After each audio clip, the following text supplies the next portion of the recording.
देश नीति, केवल सच्ची और पक्की खबरें। नमस्कार, मैं मेघा हिंदुस्तानी स्वागत करती हूँ आपका देश नीति पर।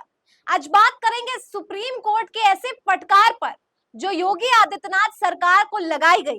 क्यों लगाई है वो आपको बताएंगे। इससे उत्तर प्रदेश की सरकार को कैसे झटका लगेगा और साथ ही मोदी सरकार के आदेशों पर, नीतियों पर और मनमाने ढंग से रची गई प्रक्रिया पर किस तरीके का फर्क पड़ने वाला है, आज इस वीडियो में चर्चा करेंगे। वीडियो को अंत तक देखिए।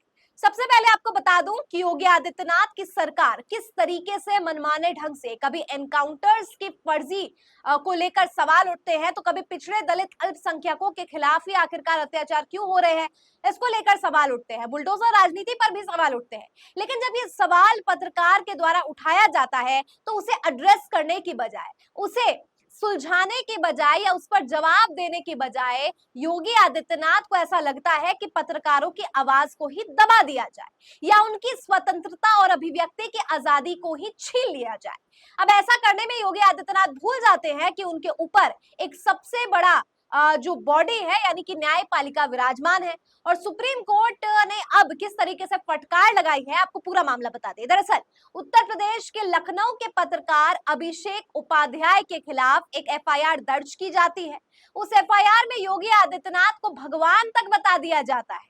अभिषेक उपाध्याय का जुर्म यह था कि उन्होंने बतौर पत्रकार योगी आदित्यनाथ से ठाकुर बनाम यादव की राजनीति या उत्तर प्रदेश में इंसाफ क्या जाति के आधार पर दिया जा रहा है, ये वाजिब प्रश्न उठाया और इसके जवाब में उन्हें एफआईआर का सामना करना पड़ा। अब एफआईआर के विरुद्ध में सुप्रीम कोर्ट पहुंचते हैं अभिषेक उपाध्याय, तो सुप्रीम कोर्ट क्या कहता है ये आपको बताते हैं। खबर देखिए, न्यूज लॉन्ड्री की लिखा है, The Supreme Court has granted interim protection to journalist Abhishek Upadhyay after an FIR was filed against the two for questioning Thakur Raj or Rajput dominance in Uttar Pradesh under Chief Minister Yogi Adityanath।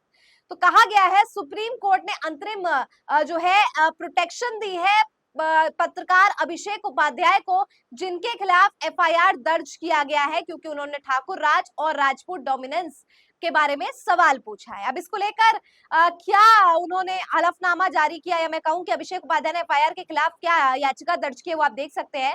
इस पर लिखा है Abhishek Upadhyay versus the state of Uttar Pradesh और इसे जो है दिया गया honourable mister justice Rishikesh Roy और मिस्टर जस्टिस एसवीएन भाटी। ये दोनों जो है अध्यक्षता कर रहे हैं। बेंच मतलब 2 सदस्य की बेंच इस मामले को लेकर अध्यक्षता करती है और इस पर क्या फैसला आता है ये देखिए। लिखा है, In democratic nations, freedoms to one express one's views are respected. The rights of journalists are protected under Article 19(1)(a) of the Constitution of India. Merely because writings of a journalist are perceived as criticisms of the government, criminal cases should not be slapped against the writer. यानी कि बहुत ही साफ शब्दों में कहा गया है कि अगर पत्रकारों ने निंदा की है सरकार की तो सरकार को कोई हक नहीं बनता है कि वो पत्रकार की आवाज को दबा दे, क्योंकि संविधान जो है वो पत्रकारों के अधिकारों को संरक्षित करने का काम करता है। यहाँ पे हवाला दिया गया है अधिकार जो आर्टिकल अनुच्छेद 19(1)(9) जिसमें पत्रकारों का अधिकार भी जो है विद्यमान है और ऐसे में अगर पत्रकारों की आवाज को दबाया जा रहा है तो ये सीधे सीधे उल्लंघन है अनुच्छेद 19(1)(a) का। ये बात सुप्रीम कोर्ट की तरफ से कही गई है। अब इसको लेकर अभिषेक उपाध्याय ने अपने ट्विटर पर क्या कहा है वो देखिए। लिखा है, जो सहा वो भी और जो किया वो भी, सुप्रीम कोर्ट के आदेश पर अब मेरा कहा।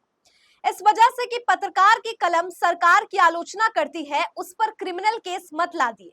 मेरे मामले में सुप्रीम कोर्ट का आदेश पढ़िए। यह आदेश हम जैसों के लिए किसी अनमोल पूंजी की तरह है। सीएम योगी आदित्यनाथ को ईश्वर बताकर मेरे खिलाफ की गई एफआईआर में मुझे प्रोटेक्शन देते हुए और स्टेट को नोटिस जारी करते हुए सुप्रीम कोर्ट ने साफ कहा है कि किसी भी लोकतांत्रिक देश में विचारों की अभिव्यक्ति की आजादी का सम्मान होना चाहिए। संविधान के आर्टिकल 19(1)(a) में पत्रकारों के अधिकारों का संरक्षण किया गया है।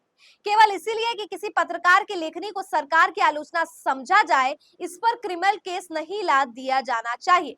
पिछले 1 साल से मेरे खिलाफ ये दूसरी एफआईआर है। लखनऊ की उसी हजरतगंज कोतवाली में एक राजा भैया पर स्टोरी पर और दूसरी योगी आदित्यनाथ की स्टोरी पर। दोनों ही स्टोरियां एडिटोरियल ग्राउंड पर, दोनों ही स्टोरियां तथ्यों पर। जिनके बारे में स्टोरी है वे भी आज तक किसी तथ्य को खारिज नहीं कर सके। दोनों ही स्टोरिया के एक नहीं बल्कि अनेक फॉलोअप हर तरफ एक के नहीं बल्कि अनेक के द्वारा बावजूद एफआईआर पे एफआईआर, नोटिस पर नोटिस, संस्थान पर चाटुकारिता की नश्वरता के मृत्युंजय और शिशिर ऋतु की सत्ता जनित कंपनीयता के पराईश्वरीय दबाव डालने से लेकर कोतवाली में पूछताछ करने का लंबा सिलसिला जो कागजों पर झेला है वो दिखता है, पर जो उसके परे है वो सुप्रीम कोर्ट का हस्तक्षेप मुझे और मुझ जैसे कितने ही पत्रकारों को हिम्मत देता है, उन्हें उनकी कलम की ताकत जिंदा रखने के लिए संकल्पबद्ध करता है। लोकतंत्र में हमारी आस्था की जड़ों को गहरा करता है, हमारे भीतर के मनुष्यत्व को प्रगाढ़ करता है। यह आदेश हमारे लिए उम्मीदों से स्वाति नक्षत्र की वो अमृतमय बूंद है जो हमें किसी एफआईआर की कलम से गढ़े गए सत्ता के ईश्वर तत्व के खिलाफ विद्रोह करने की शक्ति देता है। हमारी ताकत सिर्फ इतनी है कि हमारे पास सिर्फ हमारी कलम का धन है। कलम आप छीन नहीं सकते, बाकी कुछ अड़चन हमने नहीं किया नहीं है, फिर हम किससे डरे और क्यों डरे। और फिर भी जिन्हें लगता है कि पत्रकार सत्ता की मार घबरा जाएगा, उसके लिए दुष्यंत कुमार का ये शेर, ये सारा जिस्म झुककर भी बोझ ये दोहरा हुआ होगा, मैं सजदे में नहीं था आपको धोखा हुआ होगा। और उन्होंने एफआईआर की कॉपी साझा की। अब इसको लेकर सुप्रीम कोर्ट ने क्या मूल शब्दों में कहा है वो आपको बता देते हैं ताकि आपको पूरी बात जो है समझ आ सके। लिखा है, सुप्रीम कोर्ट ने कहा कि संविधान के अनुच्छेद 19(1)(a) के तहत पत्रकारों का अधिकार प्रोटेक्टेड है। सरकार की आलोचना मानकर किसी पत्रकार के खिलाफ केस दर्ज नहीं किया जा सकता। याचिकाकर्ता के खिलाफ यूपी में पुलिस ने उनकी सामान्य प्रशासन में जाति विशेष की भागीदारी संबंधित रिपोर्ट के मामले में केस दर्ज किया था। इस केस को खारिज करने के लिए याचिका पत्रकार ने सुप्रीम कोर्ट से गुहार लगाई थी। सुप्रीम कोर्ट ने कहा कि याचिकाकर्ता के खिलाफ कोई दंडात्मक कार्रवाई नहीं की जानी चाहिए। मामले की अगली सुनवाई जो है वो 4 हफ्ते बाद होगी। यानी सरल शब्दों में कहूं कि लगातार योगी आदित्यनाथ और मोदी सरकार की जो मंशा रही है कि जो भी क्रिटिसर्स है, जो भी क्रिटिसाइजर्स है, जो भी आलोचक है, जो भी निंदा करते हैं, सवाल पूछते हैं, या तो उनकी आवाज को दबा दिया जाए, या तो उन पर मुकदमे डाल दिया जाए, या उन्हें कोई भी फर्जी केस में जो है अरेस्ट करवा दिया जाए या फंसा दिया जाए। तो ये जो भी प्रपंच है, जिस भी तरीके का भारतीय जनता पार्टी साजिश रचती है, जो कुछ भी चलता है बीजेपी का ये तरीका जिसमें सवाल पूछने वालों को घेर लिया जाता है। अब क्या पूछा था अभिषेक उपाध्याय ने? अभिषेक उपाध्याय ने ठाकुर बनाम यादव की राजनीति से पे सवाल पूछा और कहा कि एनकाउंटर क्या विशेष जाति के लोगों के हो रहे हैं, कि बुलडोजर विशेष जाति के लोगों पर चल रहे हैं, और बकायदा एक आंकड़ा भी पेश किया था। ऐसा नहीं है कि हवा हवाई में बातें कही थी। अभिषेक उपाध्याय ने आंकड़ों के माध्यम से बात कही और उन पर एफआईआर ये कहकर डाल देना कि योगी आदित्यनाथ ईश्वर के रूप है, ये कहां तक जायज। और लोकतंत्र में तो ये लोकतंत्र का उपहास हो गया कि आप किसी अधिकारों का हनन करके इस तरीके की मजाक कर रहे हैं, इस तरीके की बातें कर रहे हैं।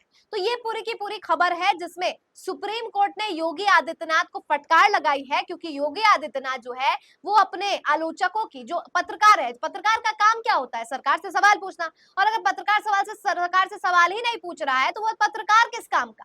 और ऐसे में आप पत्रकार को उसके प्रोफेशन पर जो है उंगली उठा रहे हैं, इंटरफेयर कर रहे हैं, तो ये सिर्फ 19(1)(a) का नहीं, मेरे हिसाब से तो ये राइट टू प्रोफेशन का भी उल्लंघन है कि आप उनके काम में ही हस्तक्षेप कर रहे हैं। ऐसे में दोस्तों आपकी क्या राय है? योगी आदित्यनाथ को फिर से एक बार फटकार सुप्रीम कोर्ट की तरफ से जो लगी है उस पर अब सरकार का रुख क्या होगा? कमेंट करके बताइए। मुझे दीजिए इजाजत, देखते रहिए देश नीति। धन्यवाद।